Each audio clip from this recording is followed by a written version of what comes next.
नमस्कार, स्वागत है आपका बिजनेस टुडे पे। मैं हूं सिद्धार्थ जराबी और आज अर्थ क्रांति के इस खास यूट्यूब के एपिसोड पे बात करेंगे एयर इंडिया की नई उड़ान के बारे में। और ये ऐसी एक नई उड़ान जो आप जानते हैं, कुछ समय पहले वापस टाटाज ने, भारत सरकार ने टाटा बोला एयर इंडिया को और टाटा के समूह जो है उसके पास एयर इंडिया की बागडोर आई और उन्होंने कमान संभाली है। पायलट्स की सीट में खुद एक प्रकार से रतन टाटा बैठे हैं और एयर इंडिया कैसे फिर से एक बढ़िया एयरलाइन बन पाए, जिसके फाइनेंसेस ठीक रहें, जिसका आमदनी का और खर्चे का कुछ सामंजस्य बन पाए, ऐसी मंशा से जो एयर इंडिया को फिर से अब टाटा चला रहे हैं, उसके बारे में एक बहुत महत्वपूर्ण खबर है। खबर बताने से पहले आपसे एक रिक्वेस्ट, प्लीज लाइक शेयर करें, सब्सक्राइब करें हमारे बिजनेस टुडे के इस पेज को और हमें इससे प्रोत्साहन मिलता है। आपके लिए जो भी आपके कमेंट्स आते हैं, हम उसी प्रकार की आपको इंफॉर्मेशन और न्यूज यहाँ पे शेयर कर पाते हैं। तो एयर इंडिया क्या कर रहा है? तो खबर दोहा के हवाले से है, जहां पे विश्व भर की एयरलाइंस का एक बड़ा कार्यक्रम चल रहा है और वहां पे से खबर आ रही है कि एयर इंडिया एक अभूतपूर्व मात्रा में प्लेन खरीदने वाला है। और एक खबर यह है कि करीब 200 प्लेन, और दूसरी खबर है कि 200 नहीं बल्कि 300 प्लेन तक शायद खरीद सकती है एयर इंडिया।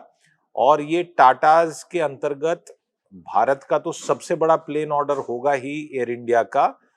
याद करें 2006 में एयर इंडिया ने पिछली बारी प्लेन लिए थे और उसमें एक बहुत बड़ा घोटाला हुआ था यूपीए सरकार के समय पे, और वो अब इतिहास है, क्योंकि एयर इंडिया अब सरकारी कंपनी नहीं रही है, एक निजी क्षेत्र की कंपनी बन गई है। टाटा का बोर्ड उसको चला रहा है और उसमें कई नई नियुक्तियां हुई हैं, कई लोगों ने, एक्सपर्ट्स ने पदभार संभाला है। एयर इंडिया को कैसे एक प्रकार से फिर से इंडिया के नहीं बट पूरी दुनिया के स्काइज का महाराजा बोला जाए, क्योंकि एक जमाना ऐसा था कि एयर इंडिया विश्व भर में एक नया रिकॉर्ड सेट करती थी। उसे माना जाता था उसकी सर्विस के लिए, उसकी हॉस्पिटैलिटी के लिए।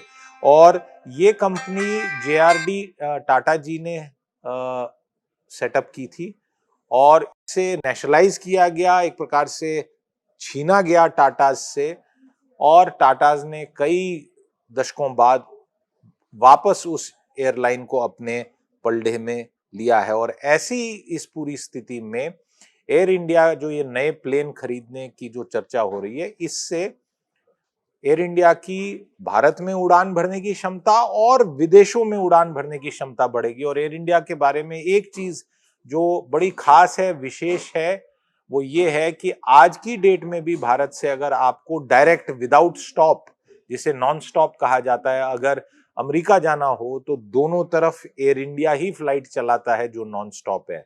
बाकी देशों की एयरलाइंस ने इंडिया से बहुत मार्केट शेयर लिया है, क्योंकि हमारी अपनी एयरलाइन एयर इंडिया जो सरकारी कंपनी थी, एक प्रकार से उस टाइम पे नेशनल कैरियर था, फ्लैग कैरियर था, उसकी संख्या फ्लाइट्स की कम हो गई तो दूसरी कंट्रीज ने, गल्फ कंट्रीज के कैरियर्स ने हमसे मार्केट शेयर छीन लिया।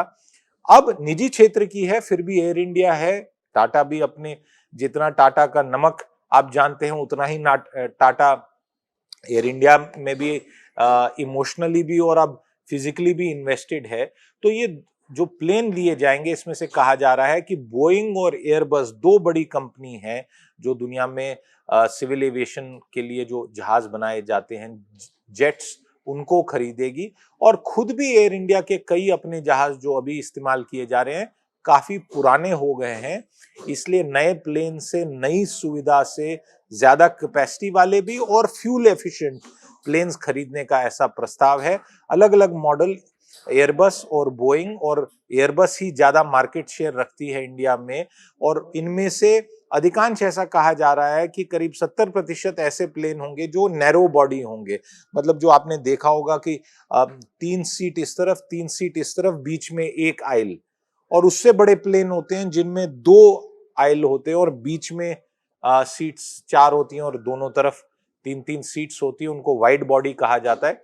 ये नैरो बॉडी छोटी उड़ान के लिए 2-3-4 घंटे की फ्लाइट के लिए, मतलब अपने देश में तो खैर पूरा जो सबसे लंबी फ्लाइट भी अगर देख लें हम, लेह से अगर हम कन्याकुमारी तक जाएं तो ऐसी फ्लाइट्स में भी नैरो बॉडी जेट्स का ही इस्तेमाल होने का प्रचलन है ज्यादातर। तो इस एयर इंडिया के लिए एक बड़ा ऐतिहासिक कदम होगा। कब तक ये होगा ये कहना मुश्किल है, कंपनी इसके बारे में अभी कोई आधिकारिक रूप पे बातचीत नहीं कर रही है, बट ये ऑर्डर अगर पैसे की दृष्टि से भी देखा जाए तो बहुत बड़ा ऑर्डर होगा। अगर 300 ही प्लेन लिए गए तो आप समझ लीजिए 40-41 बिलियन डॉलर लगेंगे, और आज जिस प्रकार से रुपया और डॉलर की एक्सचेंज रेट है तो आप खुद जोड़ के हिसाब लगा लीजिए कितना बड़ा ऑर्डर होगा। और एकदम से नहीं होता है, इस एविएशन जगत में कई बारी ऑर्डर्स कई साल तक इंप्लीमेंट होते हैं, पेमेंट भी उसी प्रकार से होती है। बट सबसे बड़ी बात कि भारत में जहां इंडिगो का अब बोलबाला है,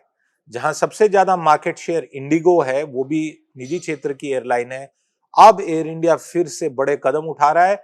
ऐसे कंपटीशन में सुविधा भी बढ़ती है और जिस आने वाले दिनों में संभवतः जो हमने देखा कि जो प्राइसिंग है उसमें भी कंपटीशन आएगा। हालांकि कोविड के बाद और कोविड के दौर के दरमियान प्राइस कैप्स लगाए गए हैं, पर हम फिर भी जानते हैं कि एयरफेयर्स बढ़ चुके हैं और थोड़ा बहुत जो ईंधन है जहाजों के लिए, जिसे एविएशन टरबाइन फ्यूल कहा जाता है, उस पे लगातार दाम बढ़ाए जा रहे हैं, उस पे टैक्स भी बढ़ाए गए हैं। तो उसको छोड़ के अगर देखा जाए, संभवतः आने वाले दिनों में, कुछ महीनों में, सालों में एयर इंडिया और इंडिगो दो बड़ी एयरलाइंस और इनका कंपटीशन अपने मार्केट में बना रहेगा। और हम इंतजार करेंगे कि एयर इंडिया फाइनली कौन से प्लेन, किस सुविधा वाले प्लेन खरीदता है और कब तक ये पूरी डील फाइनलाइज होती है। उस खबर तक करें इंतजार। हम आपसे फिर मिलेंगे, तब तक के लिए नमस्कार। वीडियो पसंद आया तो हमें लाइक, कमेंट, शेयर और सब्सक्राइब जरूर करें।